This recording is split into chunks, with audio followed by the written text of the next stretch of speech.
बिस्मिल्लाहिर्रहमानिर्रहीम अस्सलाम वालेकुम नाज़रीन, मैं हूं आपका मेज़बान दानिश अंसारी और आप देख रहे हैं मेरा YouTube channel Danish Ansari official. नाज़रीन, आज हम बात करेंगे एम.एस. शामी साहब से। आप सबके फेवरेट हैं, मशहूर एस्ट्रोलॉजर हैं और अगर न्यूमरोलॉजी के हवाले से बात करें तो उस पर भी वो रखते हैं।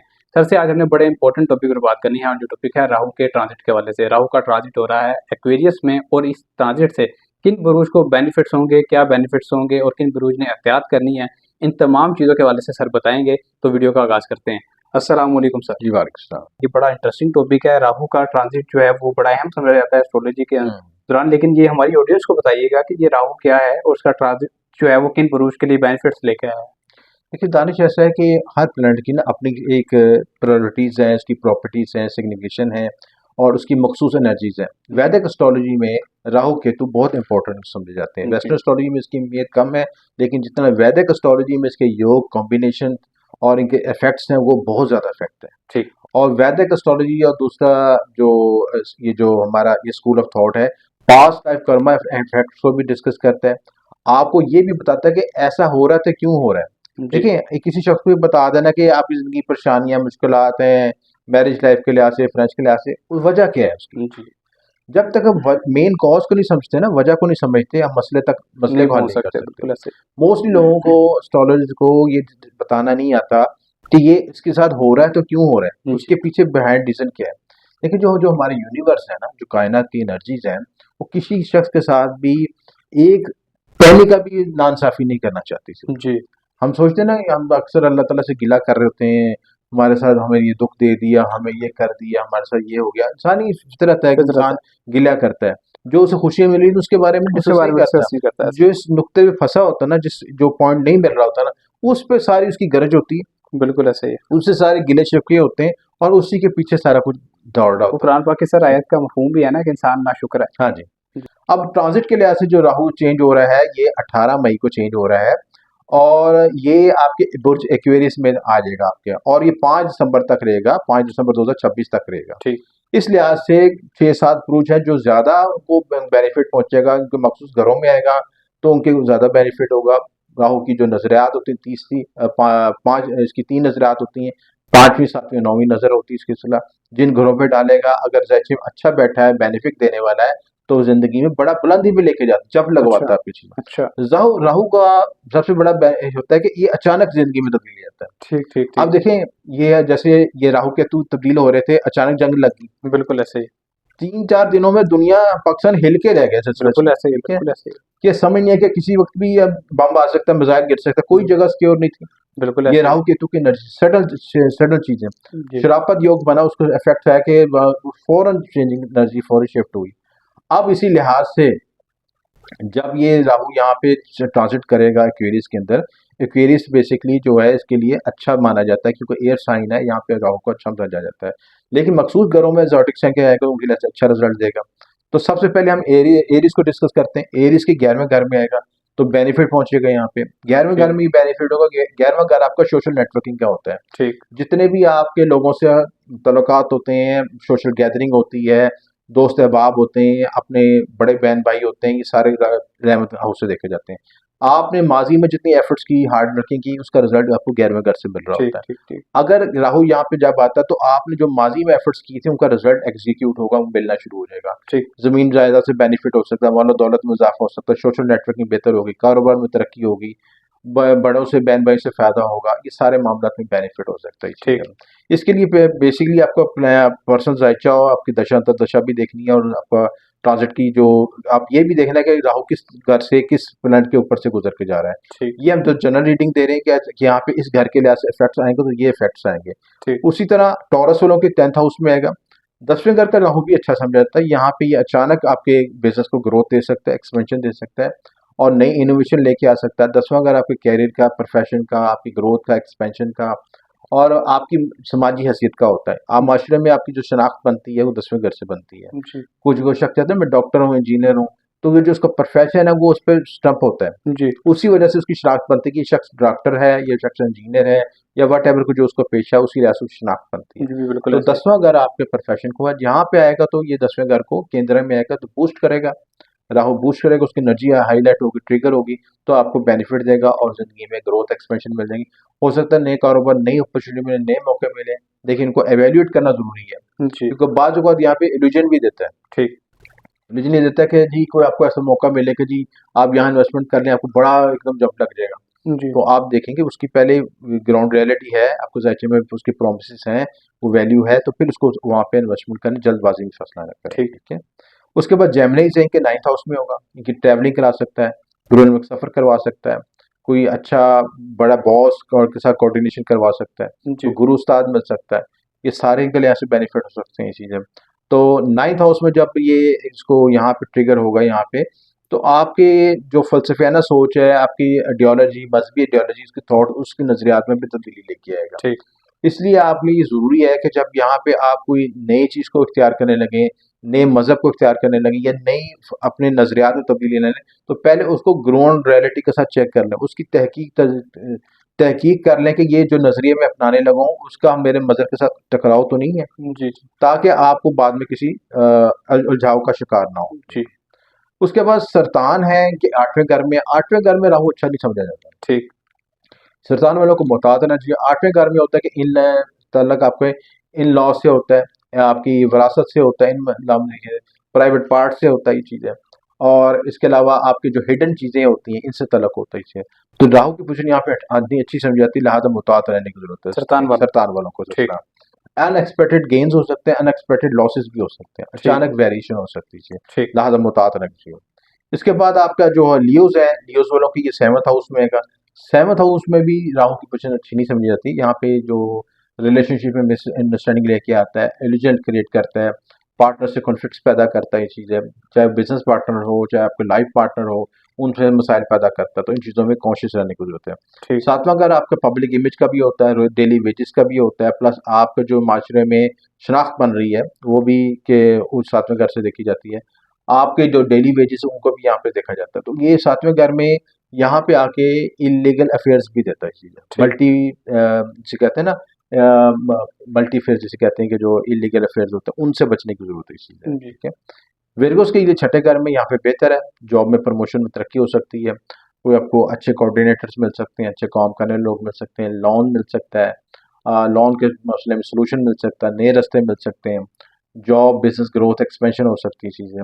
अलबत्ता हेल्थ के लिहाज से थोड़ा कॉन्शियस रहने की ज़रूरत है आपको ठीक। चीज़ें। मीज़ान के लिहाज से 5th हाउस में होगा, और मीज़ान वाले अगर कोई लॉटरी खेलना चाहते हैं, इनाम लेना चाहते हैं या उसके लिए कोशिश करना चाहते हैं, तो इनके लिए पॉजिटिव साइन है चीज़ें। कोई आपको लव पार्टनर ऐसा मिल सकता है जो कि आपसे जज़्बाती तौर पे अटैच हो सकता है, रिलेशनशिप में बेहतरी हो सकती है।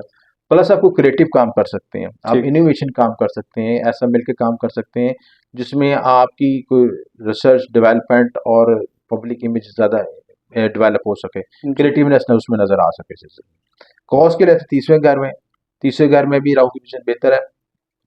यहाँ पे आपको कोई बिज़नेस ग्रोथ, एक्सपेंशन मिल सकती है, आपकी रिलेशनशिप में थोड़ा-सा वेरिएशन आ सकती है, ताज-और करीबी रिश्तेदार और बहन-भाई के साथ मुतात रहने की ज़रूरत है। प्लस आपका तीसरे 9वें का जो कॉम्बिनेशन बनेगा यहाँ पे, तो आप दोनों एक सफ़र भी हो सकते हैं, छोटे सफ़र हो सकते हैं चीज़ें, इन सारे मामलात में बेहतरी आएगी जी। ठीक। कैप्रिकॉर्न्स के लिए 2nd हाउस में, 2nd हाउस में राहु जो है आपको बड़ा डिप्लोमेटिक बनाता है, आपके अल्फाज की अदायगी, आपकी जो जितने बातचीत करते हैं, जिन लोगों से बातचीत करते हैं, बातचीत करने का ढंग आ जाएगा आपको चीज़ें। ठीक। अगर आप अपने राहु को अच्छा करना चाहते हैं, तो बोल-चाल को अच्छा कर लें अपनी चीज़, ठीक। पब्लिक स्पीकिंग को अच्छा करें, तो उससे ही आपके रिलेशनशिप बेहतर होने शुरू हो जाएंगे ठीक। जैसा। और जब पब्लिक रिलेशन बेहतर होंगे, तो आपकी ऑटोमेटिकली फाइनेंस में भी रास्ता खुलेगा, क्योंकि जो इतना भी आपको कमाने का मामला होता है, वो 2nd हाउस से देखा जाता बिल्कुल है। ऐसे। तो 2nd हाउस जब में अच्छा होगा, तो वहाँ पे आपको नई ग्रोथ, एक्सपेंशन और कमाने के लिए ज़राए आमदन भी मिलेंगे, और वो सिर्फ आपकी बोलचाल से होंगे ठीक। जैसा। ठीक। इसके बाद एक्वेरियस से 1st हाउस में आएगा, यहाँ पे प्लस प्लस है। 1st हाउस में जब एक्वेरियस है, यहाँ पे एयर साइन में है, तो यहाँ पे आपको नए इनोवेशन, नए आइडियाज़, नई आइडियोलॉजी, नए थॉट्स लेके आएगा, और आपको ज़िंदगी में जो आपने पहले सेटबैक्स लगे एक्वेरियस वालों को, उसको रिज़ॉल्व करने में नए आपको सॉल्यूशन दे सकेगा सिस्टम। ठीक। तो इस लिहाज से एक्वेरियस वालों के लिए भी बेहतर है चीज़ें। ठीक। ओवरऑल जो ये बुरूज बताए, इनके लिए पॉजिटिव चीज़ है।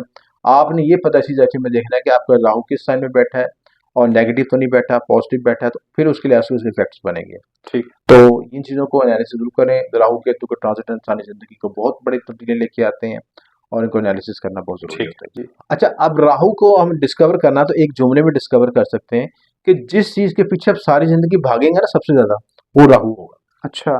ठीक है? मिसाल के तौर पे किसी शख्स को फाइनेंस की ज़रूरत है, तो उसके खाना ऐसी जगह पे राहु बैठा हुआ है कि सारी ज़िंदगी उसको फाइनेंशियल इश्यूज़ आ रहे हैं, वो फाइनेंस के पीछे भागता रहेगा। अच्छा। इतना कमाएगा उतना खर्च होगा, इतना कमाएगा खर्च होता जाएगा। किसी को रिलेशनशिप का इशू होगा, वो हज़ार लोगों के साथ रिलेशनशिप बनाएगा, उसकी ज़िंदगी में मर्द है तो हज़ार औरतें आ सकती हैं, फीमेल है तो बहुत से मर्द आ सकते हैं, लेकिन किसी के साथ मुकम्मल नहीं हो सकता, भागता जाएगा शराब की तरफ। सुकून नहीं होगा। सुकून नहीं होगा, जी, जी। शादियां कर लेगा, 3 कर लेगा, 4 शादियां कर लेगा, डिस्टर्ब ही कई जिंदगी लोग ये ज़िक्र करते हैं ठीक कि है, ज़िंदगी में सुकून नहीं है। सुकून नहीं है। ठीक है, अच्छा वो ये डिस्कवर करने की कोशिश नहीं करता कि ऐसा हो क्यों रहा है उसके साथ। जी। ठीक है ना, देखिए आपको तो एक शादी से होता है कि ज़हनी सुकून मिल सके, आप खुशहाल जिंदगी गुजार सकें, कि आपको अच्छा लाइफ पार्टनर मिल जाए, आप बैलेंस हो जाए आपकी जी, जिंदगी। ऐसा ठीक ही है, है। अब आपको एक की उसमें भी मसला, दूसरी की उसमें भी मसला, तीसरी की उसमें भी, कोई एक वजह तो होनी चाहिए ना, बिल्कुल ऐसा ही इस है। जगह पे खड़े तो हो जाओ ना किसी चीज़ हाँ से। जी। क्या आप करोड़पति भी हैं, सब कुछ भी हैं, आप पैसा खर्च करी जा रहे हैं सब कुछ, लेकिन मसला नहीं हल हो रहा आपका। हाँ हर जी। दफ़ा आपके साथ कोई ना कोई प्रॉब्लम हो जाती है। बिल्कुल ऐसा। आप कहते हैं सारी दुनिया ही धोखेबाज है, चीटिंग कर हुँ। रही है मेरे साथ ये चीज़ है। हर कोई शख्स फ्रॉड कर रहा है। अब किसी जगह किसी की शादी नहीं होगी, ऐसा कॉम्बिनेशन राहु के साथ बनेगा। जी। राहु सैटर्न का साथ में अगर में कॉम्बिनेशन बन जाए, ठीक है, ठीक। श्रापत योग बन जाए, वो टिल लगा लेगा, उसकी शादी नहीं होगी। एंड टाइम पे जाकर रिश्ता टूट जाएगा, या बंदा मिलेगा फ्रॉडिया मिलेगा, ऐसा होता है कई लोगों के धोखा साथ। मिलेगा, चीटिंग मिलेगी। ठीक है, और या मजदूर बंदा मिलेगा, कोई ना कोई मसला जरूर होगा उसमें। ये राहु की वजह से हो रहा है। ठीक है, वो ऐसा कॉम्बिनेशन बन रहा है, कॉम्बिनेशन में कॉम्बिनेशन हाँ। ऐसे सितारों के साथ बन रहा है कि वो उसके साथ जो है ना, वो कहते हैं सर नीचे कर ले टांग ऊपर कर, तब भी उसका मसला हल नहीं होगा। मसला हल नहीं हो रहा अच्छा, उसको डिस्कवर करने के लिए जब कहते हैं ना कि किसी चीज को हमने तलाश करना चाहिए, तो उसके बीज को देखना जरूरी है।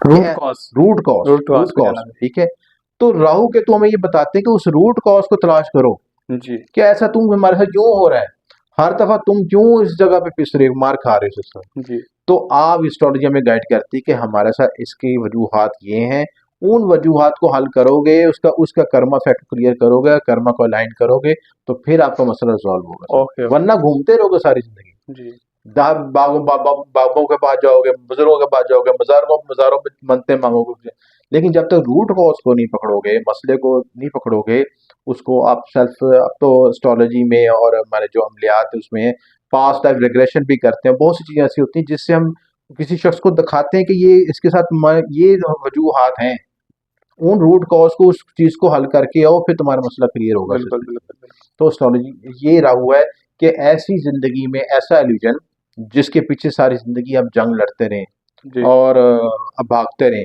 और भागते भागते अब थक जाएंगे, लेकिन वो एल्यूजन मुकम्मल नहीं होगा मुकम्मल आपके नहीं साथ। होगा। ऐसे ही। उसका सिंपल यही हल होता है कि राहु की एनर्जी को समझा जाए, उसको यूटिलाइज किया जाए। राहु की एनर्जी बाज़ औक़ात बहुत नेगेटिव होती है, डेस्टिनी ब्रेकर भी होता है। उसकी एनर्जी को किस तरह यूटिलाइज करना है, इस्तेमाल किस तरह करना है, और कहाँ पे किसी जगह पे राहु को हमने डिक्रीज करना है, उसकी एनर्जी को बैलेंस करना है, उसकी नेगेटिव एनर्जी को शांत करना है, रिड्यूस करना है। किसी जगह पे राहु बहुत अच्छे पॉजिटिव एनर्जी देता सही। है। राहु बेसिकली हमारे पास्ट लाइफ की जो कर्मा की एनर्जीज हैं उसको रिप्रेजेंट करता है। ठीक। हमारे फोर फादर से जो एनर्जीज आ रही होती हैं हमारे साथ, हमारे यूरा में कन्वर्ट होती हैं, हमारे चार्ट में कन्वर्ट होती हैं। हम अपने बुजुर्गों से दवाएं मांगते हैं, हम बुजुर्गों से रिक्वेस्ट करते हैं, उनकी ज़मीन जायदादें हासिल करते हैं। जी। तो जब किसी शख्स का ज़मीन जायदाद हासिल करते हैं तो उसके साथ उसका कर्मा भी तो ले रहे हैं। कर्मा भी दे। ऐसे ही।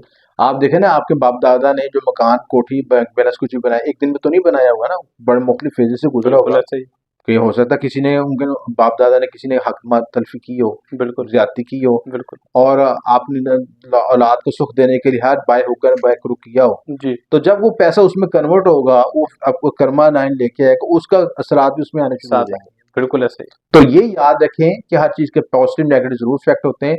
जब आप अपने किसी चीज़ से अपनी विरासत अपने साथ मुंतकिल करते हैं, तो उस विरासत की एनर्जी भी अपने साथ लेके आते हैं। बिल्कुल, बिल्कुल। और साइंटिफिकली प्रूफ है कि जो आपके डीएनए है, जेनेटिक्स है, वो भी आपके बाप दादा के एनर्जी को साथ स्टोर करके लेके जी, आते जी, हैं। जी, जी, ठीक है, बिल्कुल प्रूवन है। ठीक है ना, आपकी शक्ल व शबाहत, आपकी नस्ल वो अपने बाप दादा से मिलती है, बिल्कुल, तो बिल्कुल। उसकी एनर्जी उसमें कन्वर्ट हुई कन्वर्ट होके है। आती है तो ऐसे ही। उन चीज़ों को समझें कि उन्होंने कहाँ पे गलती की है, उस गलती को रेक्टिफाई करें, जी। क्लियर करें। ये सबसे बड़ा उसका सोल्यूशन होता है। बहुत शुक्रिया सर, आपने अपने कीमती वक़्त में से कुछ वक़्त निकाला और इतना ज़बरदस्त प्रोग्राम स्पेशली आपने राहु के वाले से हमारे साथ शेयर किया कि राहु का ट्रांजिट किन बुरूज पर क्या इफेक्ट्स लेकर आ रहा है। अगली वीडियो तक के लिए मुझे और एम ए शामी साहब को इजाज़त दीजिए। अल्लाह अल्लाह हाफ़िज़। हाफ़िज़।